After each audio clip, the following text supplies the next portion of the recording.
Well, I hope this video find you well. I know that we have different people, and I don't want to be ignorant of this fact that we have different people with different circumstances of life. And therefore, I pray that in whichever circumstance of life that you are in today, that the peace of God that surpasses every human understanding will be upon you and your life and your family members. And I pray that you are going to enjoy the fellowship of the Holy Spirit and every benefit that comes with the fellowship of the Holy Spirit. One of the battle that we go through every day is the battle of manifesting our true self. And the devil has been using a tool of coating our true self. That way, we cannot be able to manifest our true self. When I talk about coating of our true self, those people who have done painting, they will tell you that there is a way that you can be able to apply different coats of color. You do the first coating, the second coating, the third coating. And when somebody comes, it will be hard for that person to say this was the original color because we have applied several layers of colors. That is the same thing that the devil does even today. And he has been using different circumstances of life from the time you were born, using them to quote your true image, to quote your true self, to quote your true identity. And I can give you several examples. One of the examples is when you are born in our families, there is a culture that we are introduced to. There is a way of life that we were introduced to, or even a worldview that we are introduced to.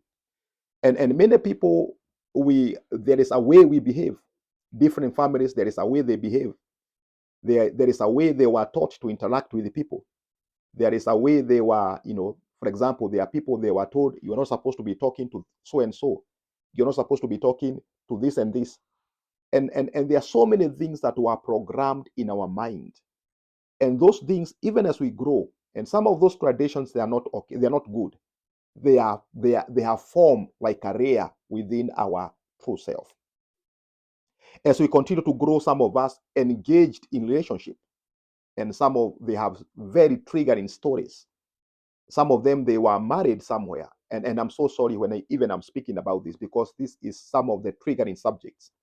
And some of us we have trauma, we were left bitter. Some of us we were left having pain that even today that pain still exists within ourselves. When we think about it, it is a layer, it is a coating that we continue having within ourselves.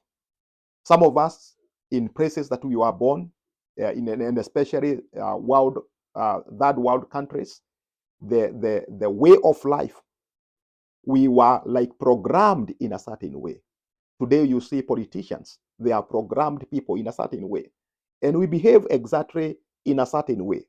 Some of us, because of poverty, that poverty was programmed in our life. That even when God blesses you today, it is not easy to tell because that spirit of poverty still it is in you. And it requires the programming so that you can be able to remove. But those things, they still form a layer within our life. If you ask me today, what is true revival? I remind you, there is a story in the book of Luke, chapter 5, verse 4, when Peter has denied Christ several times and he ran away. And now he went back to what they were doing. They were fishing. And him together with his friend, they were in Lake Gennesaret. And for several days, they could not be able to get fish. And Jesus comes and tells Peter, Peter, I want you to launch deeper for a catch. For me, if you ask me what is true revival, I'll tell you true revival is allowing God to peel off the layers of the coating that the devil has put on our true self. It is to allow God, and this is the work of the Holy Spirit, it is to allow the Holy Spirit to remove and to peel off the traumas that we went through. It is to allow God to peel off some of the traditions that we have been carrying even today. It is to allow God to peel off some of the pain that was inflicted in us. It is to reprogram us the way we were programmed when you are growing up. Some of the things that we did, the coating that is still there, that work of peeling and removing all those layers, that is what for me, I would say it is a true self. And many people today, what they manifest what is accumulation of the life they have been going through. Some of us, we have been in a certain bumble. We have not been able to break through, because when we break through, we remember where we have come from. We remember the stories. Some of us, we have gone through grief. We remember those stories. And now the past has become like a layer.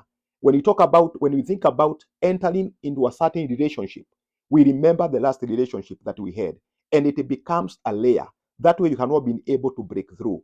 For me, an inner revival, it is to allow God to go deeper, allow God to launch deeper, and start removing and peeling those layers that are within you, and peeling those coatings that are within you, so that your true self can be exposed, so that you can be able to manifest your true self. Just want to remind a story in the Old Testament about Jacob.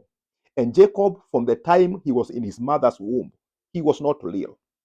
Number one, he tricked his brother. After they were born, he tricked his brother. He received the blessing. And then from there, he went to his aunt Koraban. Again there, he tricked him. And his life was a life of deals. He was not authentic. He was not real. Until at the ford of Jabbok. The ford of Jabbok. When he was at the ford of Jabbok, and he had this encounter with God. And God asked him, "What is your name?" And he said, "My name is Jacob." And God told him, "Yes, you have said the truth. Your name is Jacob.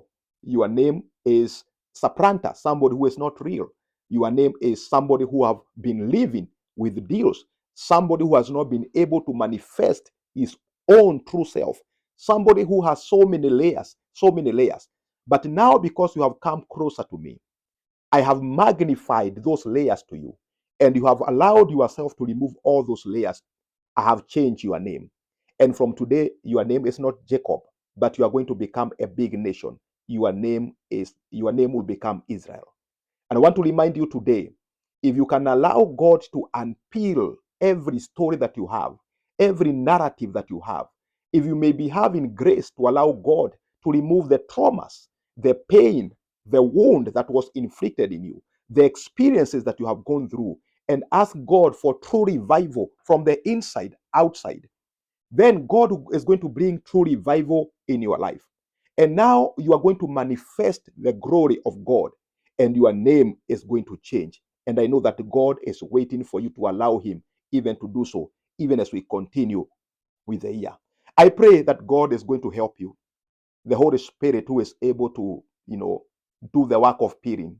The Holy Spirit is going to peel every layer that is covering your true self, that you can be able to manifest who you are.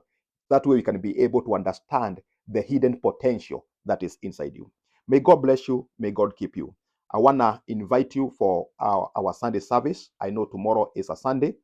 We have a congregation, we have a church, Jabok Community Church, which is located in Mesa. If you Google Jabok Community Church, you are going to see more about what we do, what we believe. But we have a service. That starts from 9 a.m. in the morning, and we go through all the way. But our main service starts at 10 a.m. I want to pray that you become part of that congregation. The address is 2610 West Baseline in Mesa. 2610 West Baseline Road in Mesa.